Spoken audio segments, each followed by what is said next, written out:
एक व्यक्ति को पर हेड 5 किलो गेहूं देते हैं। अगर 5 किलो को 30 से भाग दूं तो 160 ग्राम होते हैं। उसको भी अगर आधा करें तो 80 ग्राम एक टाइम का। 80 ग्राम मतलब आप सोचो कि गांव रो आदमी हुए जो 3 टाइम जिम है, गांव में ना जो काम करने वालों आदमी वो 3 टाइम जिम है, उहे ना 80 ग्राम दो तो उहे रत का मन लागे तुम दाढ़ में अटक तो हुई।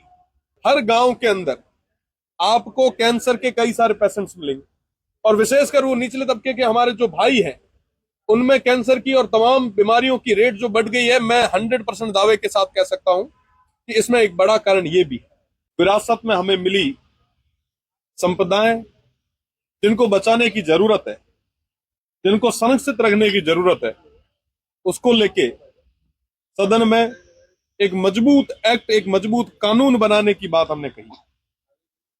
आप देखेंगे कि बाड़मेर, जैसलमेर, बालोतरा, बीकानेर और इस पूरे वेस्टर्न राजस्थान में लाखों की संख्या में, हजारों की संख्या में पेड़ कटे हैं।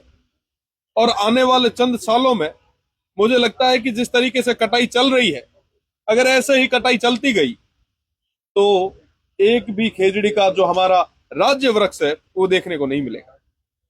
हम राजस्थान से आते हैं, यहाँ पे रामदेव जी हो, चाहे तेजा जी हो, चाहे पनराज जी हो, चाहे पाबू जी हो, चाहे हड़बू जी हो, न जाने कितने सूर और वीर हुए जिन्होंने इस धरा के लिए, इस गऊ के लिए, इस वन के लिए, इस ओरण के लिए, इन पेड़ों के लिए अपनी शहादत दी, बलिदानी दी, कुर्बानी दी। मैं आज मां अमृता देवी जी को याद करूंगा, सिर साठे रुख रहे तो भी सस्तो जान। आज उसी प्रदेश में लाखों पेड़ कट रहे हैं और प्रदेश की सरकारें मौन होके बैठी। आप देखेंगे कि आने वाले 2 तारीख को बीकानेर में पूरे राजस्थान भर के पर्यावरण प्रेमी एक हो रहे हैं, वो मूवमेंट कर रहे हैं। मेरा प्रदेश की सरकार से निवेदन है कि आप जिस तरीके से चल रहे हैं उस तरीके से धीरे धीरे ये संपदा खत्म हो जाएगी। वो गाय जिसके नाम पे हम हमेशा बात करते हैं, चर्चाएं करते हैं, वो गोवंश कहां जाएगा? आपने देखा होगा कुछ ही दिन पहले जैसलमेर से कुछ युवा वो ओरण प्रेमी पद यात्रा करते हुए जयपुर तक आ रहे हैं। आज आखिर क्यों जरूरत पड़ी कि वो सारे लोग पद यात्रा करते हुए जयपुर आए? ये संपदा किसकी है? इसको बचाने की जिम्मेदारी किसकी है? कौन जिम्मेदार है? कौन काट रहा है? किसको बचानी चाहिए? आज कई सवाल उठ रहे हैं। मुझे लगता है कि प्रदेश की सरकार अगर वाकई चाहती है कि ये प्रदेश हरियालो रहे तो हरियालो रहने के लिए एक ऐसा मजबूत कानून राजस्थान में भी आना चाहिए जैसा उत्तराखंड और अन्य स्टेट्स में आया है। ये संपदा हमारी है, आने वाली पीढ़ी को बचाने के लिए, उनको विरासत में देने के लिए हमें इन तमाम वन्य संपदा को बचाने की जरूरत है, एक्ट लाने की जरूरत है। खाद्य आपूर्ति विभाग की तरफ से आपने आज बड़ा है कि मेरे खुद के पिताजी डॉक्टर हैं, पता नहीं आप कौन सी नई डॉक्टरी पढ़कर आए। देखिए, मैं आपको बताना चाहूंगा कि खाद्य आपूर्ति किसके लिए है।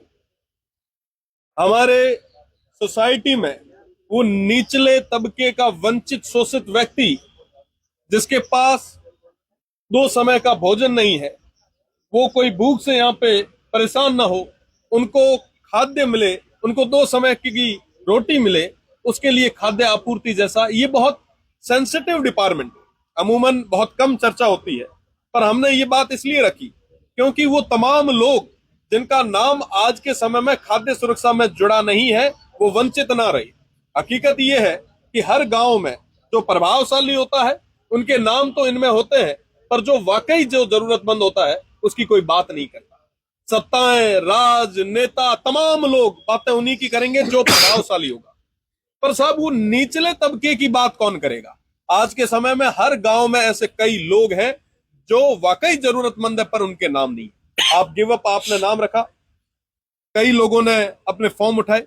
मैंने माननीय मंत्री जी से पूछा कि कितने लोग हैं जिन्होंने स्वेच्छा से अपने नाम उठाए और कितने लोग हैं जिनको आपने निष्कासित किया, आपके डिपार्टमेंट ने जिसको जबरदस्ती निष्कासित किया, और जिनको आपने निष्कासित किया उनके खिलाफ आपने क्या कार्रवाई की? देखिए साहब, जो जबरदस्ती, जो उस क्राइटेरिया में नहीं आता, फिर भी अगर किसी गरीब का हक मार रहा है तो उसके खिलाफ कार्रवाई करने की जिम्मेदारी भी तो सरकार की है। सरकार ने अब तक कितने प्रकरण दर्ज किए? उसका जवाब तो मुझे पूरे तरीके से नहीं मिला, पर मैं ये जरूर समझ सकता हूं, जैसे आपने बात भी कही, एक धारणा बनी है आम सोसाइटी में कि ये जितने भी गेहूं आते हैं, ये गेहूं पूरे तरीके से खराब और इस तरीके के होते हैं कि अगर कोई स्वस्थ व्यक्ति इसको आहार के रूप में ले तो वो निश्चित रूप से बीमार हो। आज हर गांव के अंदर आपको कैंसर के कई सारे पेशेंट्स मिलेंगे, और विशेषकर वो निचले तबके के हमारे जो भाई हैं, उनमें कैंसर की और तमाम बीमारियों की रेट जो बढ़ गई है, मैं 100% दावे के साथ कह सकता हूं कि इसमें एक बड़ा कारण ये भी है। जब आप रेस्टोरेंट खोलते हैं, छोटा मोटा कोई प्रतिष्ठान खोलते हैं, आप FSSAI से उसको पूरे तरीके से वेरीफाइड कराते हैं, पर साहब ये जो गेहूं बन रहे हैं, इनकी बात कौन करेगा? इनको किसने टेस्ट किया? और रही बात दूसरी, एक बहुत जरूरी जो विषय है कि आप एक महीने में एक व्यक्ति को पर हेड 5 किलो गेहूं देते हैं। अगर 5 किलो को 30 से भाग दूं तो 160 ग्राम होते हैं। उसको भी अगर आधा करें तो 80 ग्राम एक टाइम का। 80 ग्राम मतलब आप सोचो कि गांव रो आदमी वे जो 3 टाइम जिमे, गांव में ना जो काम करने वाला आदमी वो 3 टाइम जिमे, उहे ना 80 ग्राम दो तो उहे रत कट मन लागे तुम दाढ़ में अटक तो हुई। एड़ी स्थितियां हैं, और आप कह रहे हो कि मैं खाद्य रूप में मीना सबाना सुरक्षित रख रहा। वाकई इन सेक्टर्स पे काम करने की जरूरत है। आज के समय में निचले तबके के जो आर्थिक रूप से हमारे कमजोर भाई हैं, उनकी चिंता हम सभी को करनी होगी। ये सदन में हम लोगों को पहुंचाने वाले वही लोग हैं, और उनकी बात अगर हम नहीं करेंगे तो किसकी बात करेंगे?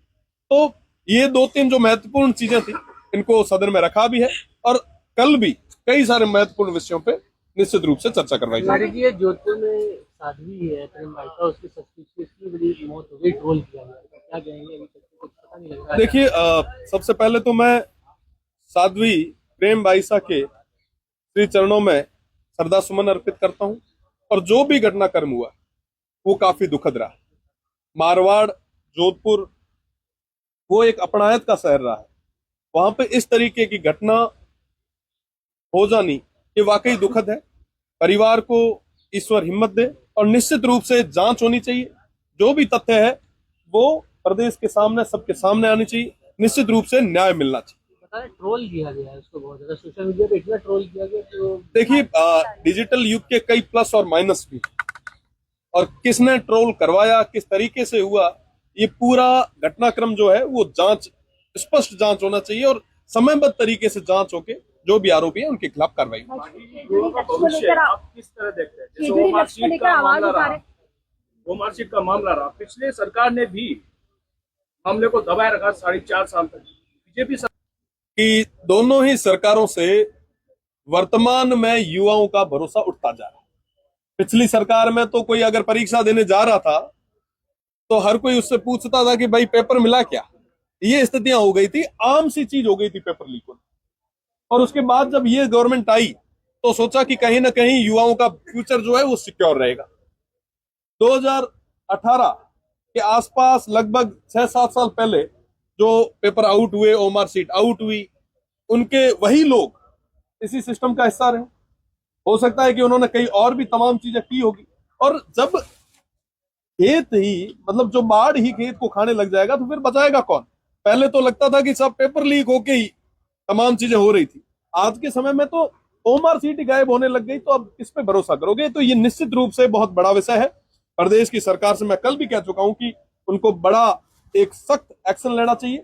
आज के समय में दोनों ही सरकारों के बीच में जो युवा है उनका भविष्य जो है वो फुटबॉल की तरह होता गया। दोनों ही खेल रहे हैं, किसी को नहीं पड़ी। हकीकत अगर आप देखें तो इनको कोई मतलब नहीं, कोई फर्क नहीं पड़ रहा। अभी तक कोई मजबूत और सख्त कार्रवाई नहीं हुई। मैं तो प्रदेश की सरकार से निवेदन करना चाहूंगा कि कोई सख्त कार्रवाई करे। अरावली का जो खनन हो रहा है, पिछली बार भी जब ये इश्यू आया था, जब 100 मीटर की जब धारणा चली कि साहब 100 मीटर से नीचे ये नहीं है, तमाम चीजें हैं। अरावली इस प्रदेश की रीढ़ की हड्डी है, इसको बचाना हम सभी की जिम्मेदारी है। वर्तमान में वो प्रकरण तो सुप्रीम कोर्ट में है, पर उसके अलावा जो खनन हो रहा है, खनन माफियाओं को कहीं ना कहीं दोनों ही सरकारों में सह दे के करवाया जा रहा है। यूजीसी को लेकर काफी बवाल हो रहा है। सुप्रीम कोर्ट ने अब जो है इसको वापस भी लेने के लिए कहा है कि इसको नए। देखिए, यूजीसी के बारे में एक बहुत बड़ी चर्चा, बहुत बड़ी बहस छिड़ी है। निश्चित रूप से पुनर्विचार होना चाहिए और सभी के हितों को देखिए। मैं विश्वविद्यालय से आया हूँ, मैं छात्र राजनीति से मैंने शुरुआत की है, मैं बतौर छात्र संघ अध्यक्ष मैंने काम किया है, मुझे काम करने का मौका देवतुल्य जनता ने, उन युवा साथियों ने दिया। हम सभी भाई की तरह रहते हैं, हमेशा से एक जो भाईचारा है वो बना रहा है। इस भाईचारे को, इस तारतम्य को तोड़ना कतई उचित नहीं है। निश्चित रूप से इस पे विचार किया जाना चाहिए था। जो स्टे हुआ है, मुझे लगता है कि आने वाले समय में जो भी पॉलिसी आएगी सबके हित के लिए आएगी।